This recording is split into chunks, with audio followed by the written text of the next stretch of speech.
And then Jesus said, but I come that you may have life and that you may have it more abundantly. So here's the kicker. A lot of times when your joy has been stolen, when your dreams seems like they have died, and when your life undergoes something so traumatic that you feel like it destroyed you, it was not a work of God. All right, let me say that again. Anytime you can talk about what happened to you or what you're going through, and you use the phrase or the feeling happens where something was stolen, something was murdered, or something was destroyed, it was not God. Why? Because he then comes in with a clause and says, although that I came that you may have life and that you may have it more abundantly. Isn't it amazing that you already have life, but then his word said he came to give you life?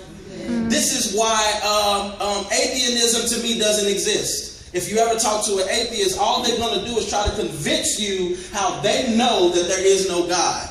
But in the midst of them convincing you how they know that there is no God, it always happens that they catch themselves stumbling because they're trying to make sense of what doesn't make sense. They're trying to be carnal in something that is spiritual. And so they always come up with the same equation that I just think that there is no God. But as we talk, the revelation hits, and the more and more you see, the more and more you see God. When you don't understand who you are, anybody can speak into your life. Right. I'm not talking about just people. I'm just not talking about negative. When you don't understand who you are, the wrong pastor can say something to you and you'll believe it. Mm-hmm. The wrong person called by God can say something to you and you'll believe it. Now let me stomp on the head of this myth that a whole lot of people have heard, and let me help you out real quick.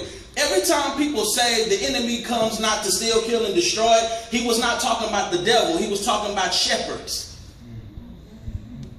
Read John 10. That's what he was talking about. People who say they come in my name, but they really don't come in my name. They come to steal, kill, and to destroy. You ever heard something and somebody used a word or words to manipulate you or manipulate what you were thinking or manipulate the situation? You ever been in a situation where somebody says something to you and in your mind you was like, oh, that don't make sense? Mm-hmm. Because ministry is extremely close with manipulation. I know I'm right. It's extremely close. I'm going to give any inspiring preacher in here a free get out of jail free card. Here it is. If you can master how to talk to people, you can almost call yourself a minister. Mm-hmm. And what's potent about that is that we live in a world and a society where people don't know the difference. The reason they don't know the difference is because they don't have a relationship with God. Mm-hmm.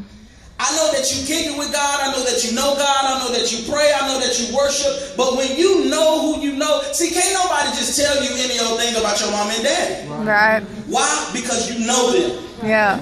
You got a relationship with them. Their alibi is always straight because you know them. You know where they was. You know what they like. You know how they are. It's just like somebody, man, you know, your dad told me the other day that you was smoking a cigarette and he was like real upset with you. And then you be like, well, my daddy don't even talk like that.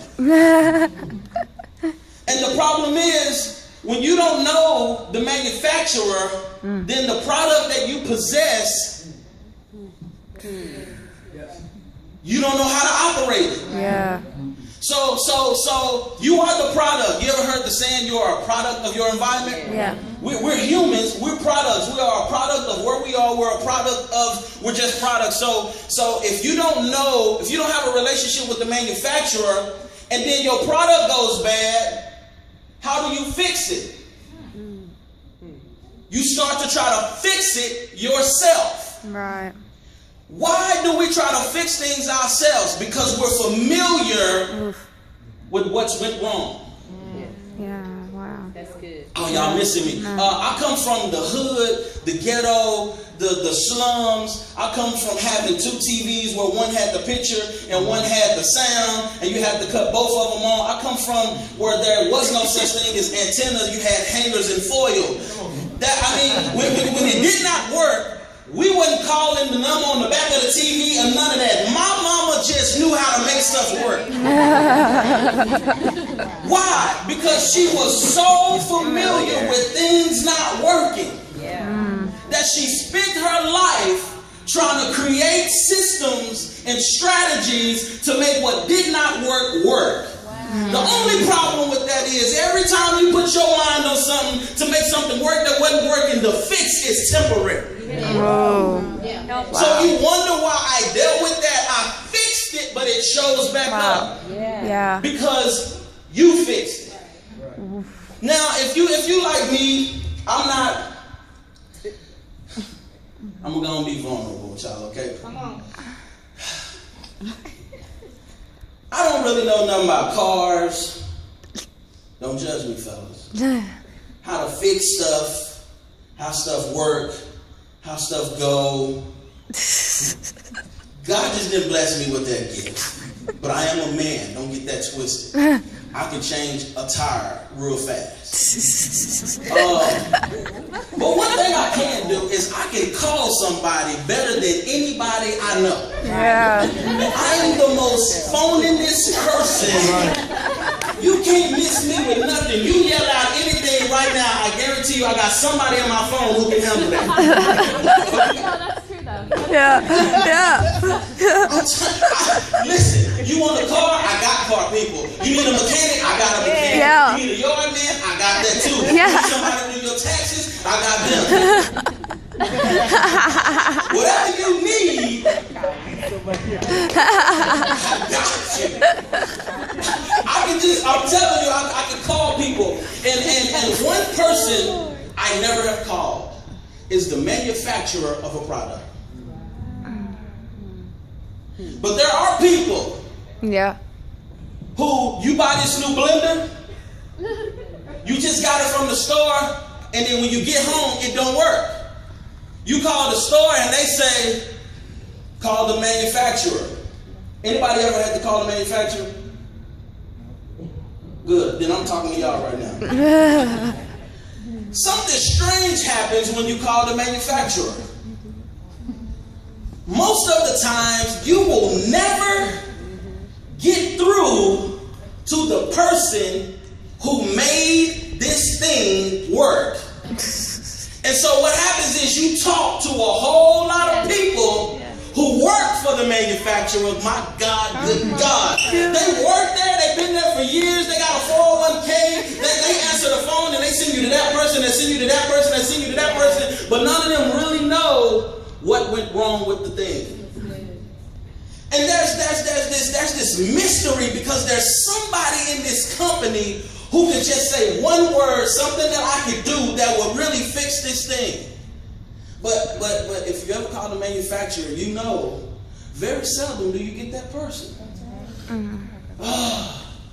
I'm getting ahead of myself, but I'm going to go there anyway. The reason why you cannot get a hold to the manufacturer is simply this. Because the manufacturer said, yo, you don't need to talk to me because I gave you instructions.